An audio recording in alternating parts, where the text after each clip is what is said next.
Om Swastiastu, perkenalkan nama saya Gusti Madio Diamara, nomor absen 18. Di sini saya akan menjawab pertanyaan UAS dari mata kuliah perilaku konsumen. Yang pertama ada pertanyaan, jelaskan tahapan dalam model pengambilan keputusan konsumen. Yang menurut Kotler dan Keller, proses keputusan pembelian terdiri dari 5 tahap, yaitu yang pertama ada pengenalan masalah, yang dimana proses pembelian dimulai ketika pembeli mengenali masalah atau kebutuhan. Yang kedua ada memilih produk, yang dimana pelanggan mulai mencari informasi serta solusi berupa suatu produk atau layanan. Yang ketiga ada membandingkan produk dan layanan dari penjual yang berbeda, yang dimana konsumen akan membandingkan penawaran serupa dari penjual yang berbeda berdasarkan harga dan kualitas. Yang keempat ada keputusan pembelian, yang dimana pelanggan menentukan produk mana yang harus mereka beli dan selanjutnya membeli barang tersebut. Yang terakhir ada perilaku pasca pembelian, yang dimana mereka akan mengalami level kepuasan atau ketidakpuasan tertentu berdasarkan pengalaman pribadi mereka. Selanjutnya ada pertanyaan yang kedua, yang 1B, yang dimana mengapa memahami tahapan ini penting bagi pemasar. Berikan contoh strategi pemasaran yang sesuai untuk setiap tahapan. Menurut saya, tahapan pengambilan keputusan konsumen yang diadaptasi dari Kotler dan Keller yang tadi saya bilang sangat penting bagi pemasar karena memungkinkan mereka untuk memahami perjalanan konsumen dan menyesuaikan strategi pemasaran di setiap tahapnya dengan memahami apa yang dipikirkan dan dilakukan konsumen di setiap tahap. Pemasar dapat berkomunikasi dan menawarkan solusi yang lebih efektif, seperti contohnya strategi di setiap tahap. Yang pertama ada pengenalan masalah, yang dimana iklan yang menyoroti masalah atau kebutuhan yang mungkin belum disadari konsumen. Yang kedua memilih produk, atau yang biasa disebut pencarian informasi, konten informatif di website atau blog, media sosial, ulasan produk atau SEO. Dan yang ketiga ada membandingkan produk, yang dimana perbandingan produk di website, testimoni pelanggan, free trial, diskon dan promosi khusus. Yang keempat ada keputusan pembelian atau proses check out yang mudah, berbagai pilihan pembayaran, jaminan pengembalian uang, live chat untuk menjawab pertanyaan. Dan yang terakhir ada perilaku pasca pembelian, yang dimana follow up email, survei kepuasan pelanggan, program loyalitas, layanan pelanggan yang responsif, konten edukasi tentang penggunaan produk. Ya. Baik, selanjutnya saya akan menjawab pertanyaan nomor 2A. Yang dimana pertanyaannya, mengapa kelompok referen penting dalam pengambilan keputusan konsumen?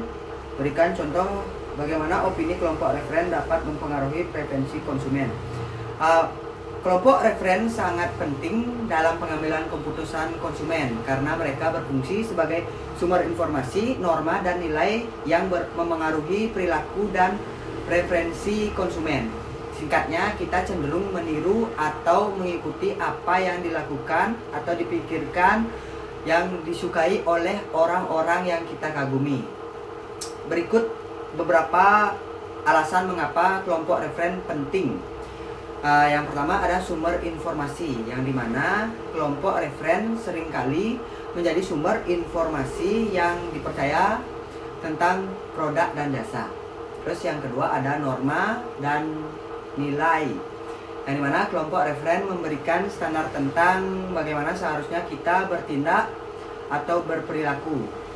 Yang ketiga ada identifikasi dan aspirasi, yang dimana kelompok referen mungkin membeli produk yang sama dengan yang mereka gunakan untuk merasa lebih dekat dengan orang yang mereka anggap dekat. Di sini saya berikan contoh bagaimana opini kelompok referen mempengaruhi preferensi konsumen. Yang pertama ada fashion, yang dimana seorang remaja mungkin membeli pakaian merek tertentu karena merek tersebut populer di kalangan teman-temannya atau dipakai oleh influencer yang mereka idolakan. Selanjutnya ada makanan dan minuman, yang dimana seseorang mungkin menjadi mencoba restoran atau minuman tertentu karena direkomendasikan oleh teman-temannya yang di media sosial. Ulasannya positif dari kelompok referen dapat mempengaruhi preferensi dan keputusan pembelian. Yang ketiga ada teknologi, yang dimana seseorang profesional mungkin lebih memilih merek laptop atau smartphone tertentu. Merek tersebut yang dianggap andal dan berkualitas tinggi di kalangan rekan kerjanya atau komunitas. Selanjutnya ada gaya hidup atau lifestyle, yang dimana seseorang mungkin memulai berolahraga di pusat kebugaran tertentu karena melihat teman-temannya yang aktif berolahraga di sana dan membagikan pengalaman positif mereka. Opini kelompok referen tentang manfaat kesehatan dan gaya hidup aktif dapat mempengaruhi preferensi dan motivasi seseorang untuk mengadopsi gaya hidup yang serupa. Selanjutnya pertanyaan 2B, yang dimana soalnya bagaimana dinamika keluarga dapat mempengaruhi keputusan pembelian. Jelaskan peran individu dalam konteks keputusan keluarga. Selanjutnya ada dinamika keluarga sangat mempengaruhi keputusan pembelian karena keluarga merupakan unit konsumen yang penting, yang dimana keputusan pembelian dalam keluarga jarang diputuskan oleh satu orang saja, melainkan hasil interaksi dan negosiasi antar anggota keluarga, yang dimana dinamika ini mencakup peran, pengaruh, dan hubungan antar anggota.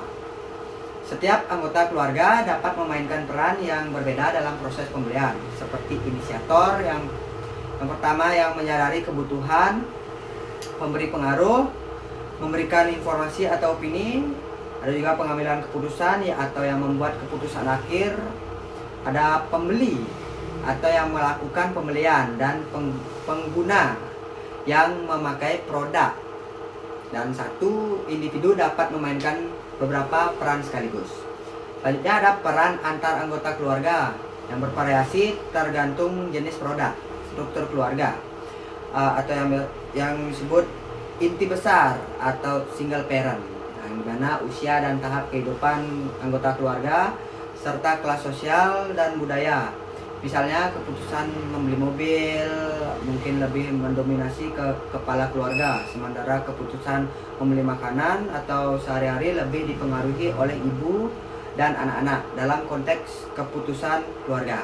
Setiap individu memiliki peran yang berbeda-beda yang bisa berubah tergantung produk dan situasi.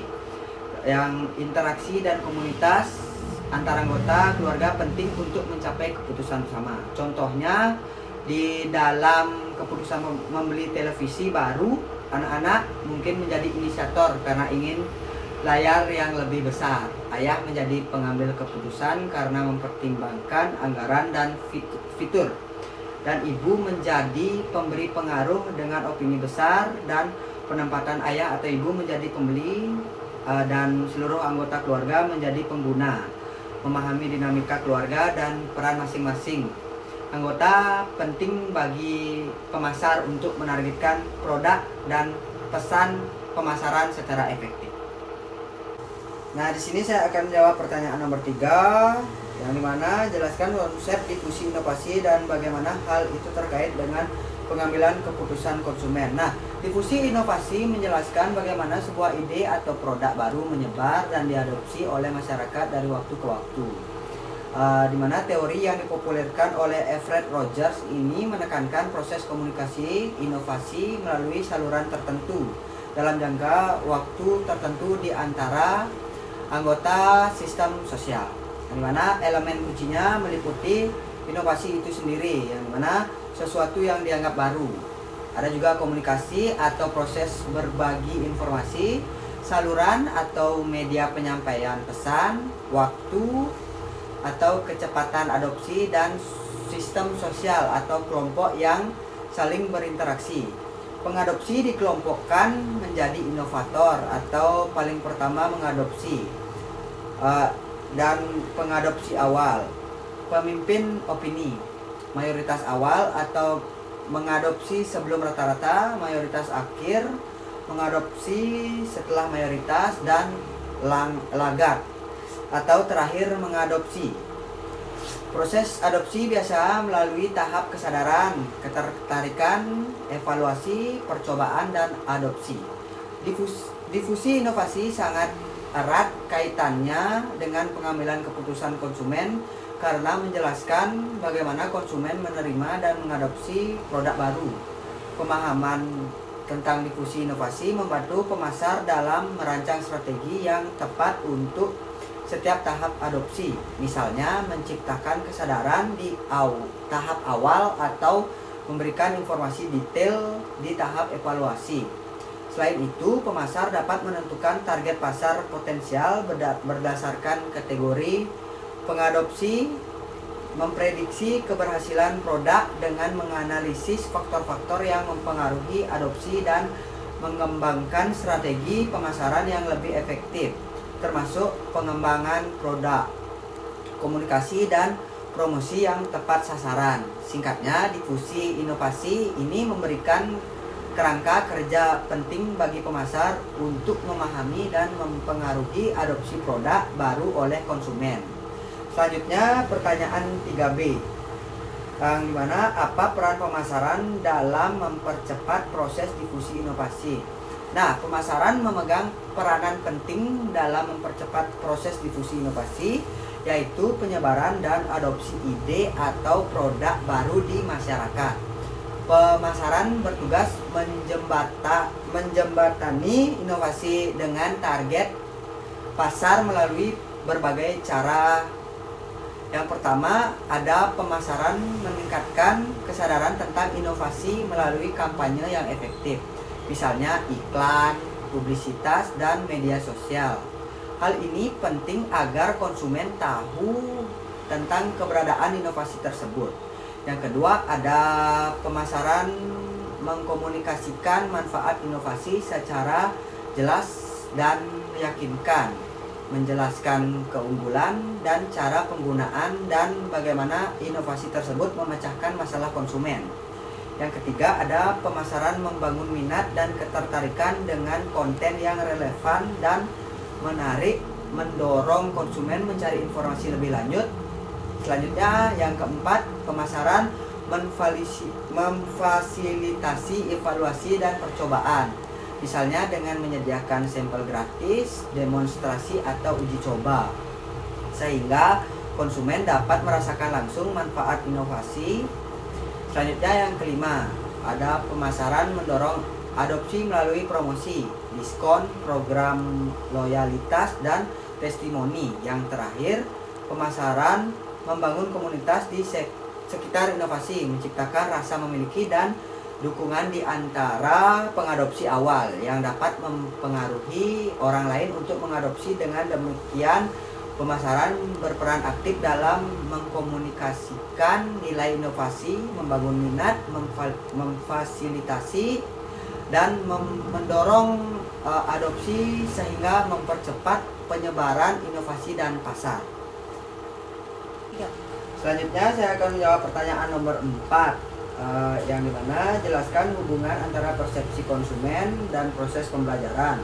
Bagaimana penggunaan stimulus dapat mempengaruhi persepsi.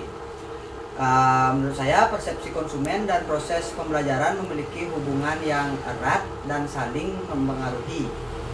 Persepsi adalah proses bagaimana konsumen memilih, mengorganisasikan, dan menafsirkan informasi untuk membentuk gambaran tentang suatu produk, merek, atau situasi.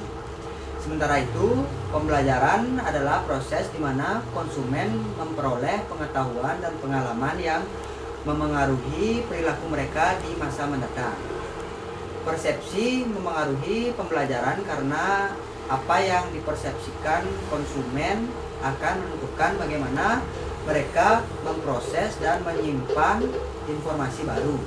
Sebaliknya, pembelajaran juga memengaruhi persepsi karena pengalaman dan pengetahuan sebelumnya akan membentuk bagaimana konsumen menafsirkan stimulus di masa mendatang. Misalnya, jika konsumen memiliki pengalaman positif dengan suatu merek, mereka cenderung mempersepsikan produk baru dari merek tersebut secara positif.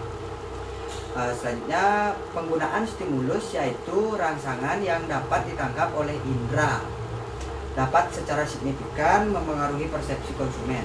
Stimulus dapat berupa berbagai hal seperti warna, suara, aroma, desain, kemasan, dan bahkan kata-kata yang digunakan dalam iklan. Stimulus mempengaruhi persepsi melalui beberapa cara. Yang pertama, stimulus dapat menarik perhatian konsumen secara selektif. Misalnya, warna yang mencolok atau iklan yang unik dapat lebih mudah menarik perhatian dibandingkan stimulus yang biasa saja. Yang kedua, ada stimulus memengaruhi interpretasi konsumen. Misalnya, kemasan berwarna hijau sering dikaitkan dengan produk alami dan ramah lingkungan. Yang ketiga, ada stimulus memengaruhi bagaimana konsumen mengorganisasikan informasi. Misalnya, tata letak toko yang rapi dan mudah dinavigasi dapat menciptakan persepsi positif tentang toko tersebut.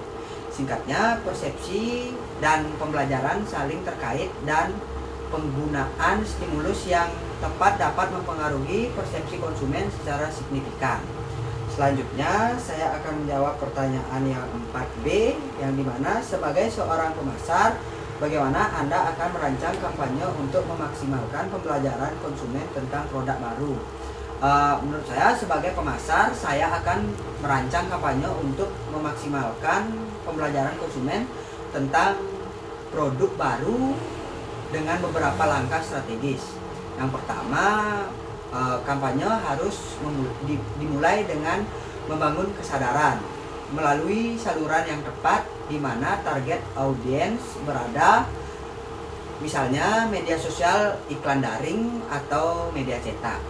Pesan awal harus sederhana, mudah diingat, dan membangkitkan rasa ingin tahu. Yang kedua, kampanye harus fokus pada edukasi tentang manfaat dan fitur produk. Ini bisa dilakukan melalui konten informatif seperti video, demonstrasi, tutorial, infografis, atau artikel blog yang menjelaskan bagaimana produk bekerja dengan masalah apa yang dipecahkannya. Yang ketiga, ada kampanye yang harus memfasilitasi pengalaman langsung dengan produk, misalnya melalui sampel gratis atau demonstrasi di toko. Pengalaman langsung sangat penting untuk pembelajaran dan membangun kepercayaan. Yang keempat, kampanye harus mendorong interaksi dan umpan balik dari konsumen, misalnya melalui kuis, survei, atau sesi tanya jawab. Ini membantu mengukur pemahaman konsumen dan mengidentifikasi area yang perlu diperjelas. Yang terakhir adalah kampanye harus menyediakan dukungan berkelanjutan, misalnya seperti melalui layanan pelanggan, forum komunitas, atau konten edukatif yang selalu diperbarui. Dengan pendekatan holistik ini, konsumen tidak hanya mengetahui produk, tetapi juga memahami secara mendalam dan merasa yakin untuk mengadopsinya. Sekian jawaban dari saya. Jika ada kesalahan kata, saya mohon maaf. Saya tutup dengan Parama Santi. Om Santi Santi Santi.